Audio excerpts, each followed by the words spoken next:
So today we're going to be checking out the brand new Prada Luna Rossa Ocean. I'm going to give you my first impressions on this one, tell you how it smells, what it compares to, and ultimately if I think this is one that's going to be worth picking up. The Prada Luna Rossa line is a very, very solid line of scents, and they have something for everybody. If you want just a clean, fresh work scent, you could go with something like the Original, or O Sport, or Carbon. If you want something a bit more sweet and seductive, you could go with Prada Luna Rossa Black, and at one time, Prada Luna Rossa Extreme. Fortunately, you can't get this one anymore, so it's not an option anymore, but at one point, this was a very, very good fragrance that you could pick up for a really good price. So when they're not discontinuing their best fragrances, they have some pretty good stuff. So today we're going to find out if this is yet another solid addition to the very popular, very successful Prada Luna Rossa lineup.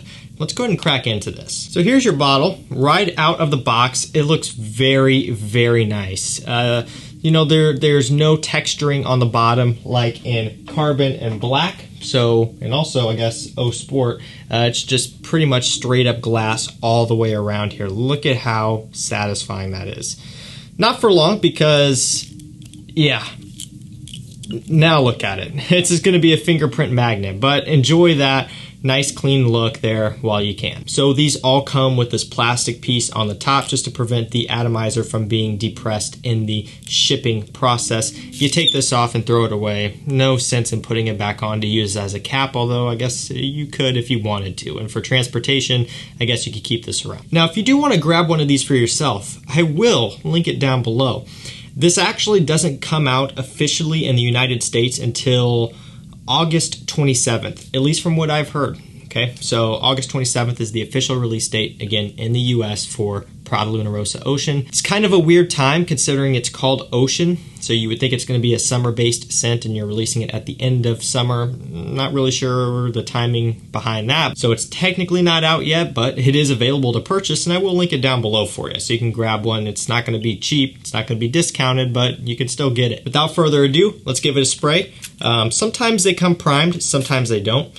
In my Sauvage Elixir video, that one came primed, and of course, then people are already speculating that it's a fake. When it first came out, I don't think so. This one here didn't come primed. Sometimes I do, sometimes I don't. Just kind of depends. So, right off the top here, it's definitely a freshie. Not so much aquatic, but kind of fresh, spicy, aromatic, maybe a bit green. Again, I get a spiciness up top. I do believe it's a pink pepper note that is in here. A little bit of a citrus touch, but then primarily aromatic notes and woods. Up top we have bergamot, artemisia, pink pepper. In the mid we have suede, iris, sage, saffron, lavender. In the base we have patchouli, musk, vetiver, and caramel. So another fragrance, newer scent with caramel. Maybe that's the next trend, who knows?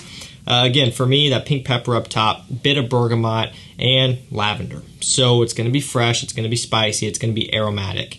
Not necessarily something that's going to blow you away, but also not something that's going to smell unpleasant. There's a bit of iris in here, giving it a floral touch. The suede is giving it a little bit of a kind of a mild, subdued, leathery type of texture. I'm getting a lot of that lavender, like I mentioned, and maybe a bit of patchouli, kind of just hidden in the base so far, just adding to the green overall feel, like I listed in the beginning, like aromatic greens, fresh, spicy, that sort of thing, but it's not too strong. Vetiver isn't quite coming through yet necessarily. I mean, I am getting woods in. Obviously, vetiver is a woody note, but it's not like super strong. There is actually a bit of sweetness, and I would attribute that sweetness to the caramel note that's in the base. Not that it necessarily smells like caramel, but I am getting a sweet, powdery touch. And a good amount of musk. So that musk in the base is shining through, just kind of as an overall undercoat, so to speak. You know, like everything is riding on this nice bed of musk. It's a nice masculine, modern smelling musk. Nothing outdated, nothing feminine. So one thing you'll notice when you look at the note breakdown is there's no watery notes, no aquatic notes, no sea salt, no violet leaf even to give it a watery feel.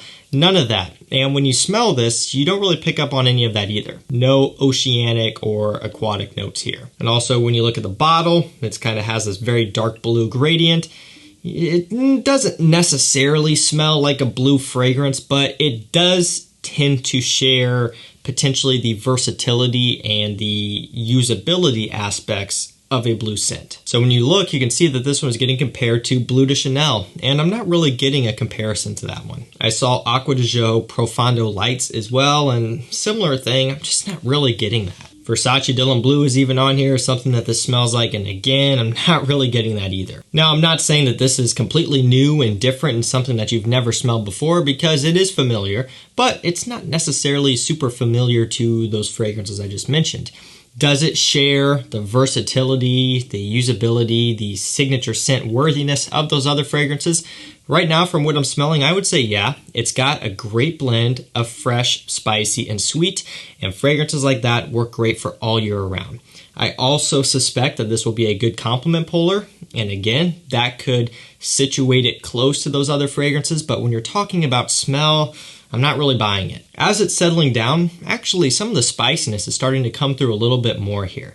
A little bit more of the spiciness, a little bit more of that suede, and actually a little bit more of the woods, the vetiver. The patchouli is kind of coming in a little bit stronger as well, as it's had a chance to settle down and the top is kind of worn off. It's actually settling down to something pretty pleasant, pretty satisfying. Again, nothing that's going to blow your mind, but something that's going to be very wearable and just very pleasant. One thing I do like about this one is I do think they are attempting to create something that is usable, versatile, wearable, without necessarily copying one other fragrance like this guy. I love Carbon. It's a great scent. It's a great Carbon copy of Dior Sauvage, although not really. I just wanted to throw that in there. But it is different to Sauvage as well, as it's a bit more smooth, but still very much a Sauvage smelling scent. I mean, to say that this is original would be a lie. Nothing wrong with that. It's a great scent, but it is nice here that from what I smell so far, it's not necessarily copying any one other scent. It's familiar to others, but not necessarily one of them. You know, just kind of targets the